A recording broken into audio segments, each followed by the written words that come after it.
Hi everyone, welcome back to our channel. In today's video, I am going to show you how to withdraw SweetCoin money to PayPal. So for this purpose, first what you need to do is just open your SweetCoin app on your mobile phone. Once you tap on app, then you will be sent to this page. Here at the bottom right corner, you have this person's icon, click on it.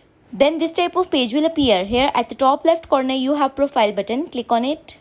Once you click on it, then your profile will pop up on your screen. Here at the top right corner, you have settings option, click on it. Then settings page will appear on your screen. Here you have the button of help, tap on it. Then in help page, you have the option of other common queries, click on it. Once you tap on it, then this type of page will appear on your screen as you can see. Once this page will appear, here you have the option of can I cash out my SweetCoins to PayPal? Click on it. Once you click on it, then this will pop up. Here you can see it said at that moment it's not possible to cash out SweetCoins via PayPal or bank transfer. Means it's not possible to withdraw SweetCoin money to PayPal.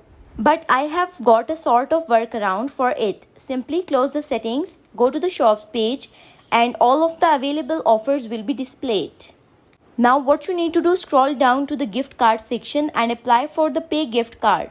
Currently, this is the only way for withdrawing the SweetCoin money to PayPal, but you can also use the above offers to avail discounts if you don't want to wait for it. So this is the easiest and simplest way to withdraw SweetCoin money to PayPal. So that's all for today's video. Thank you so much for watching.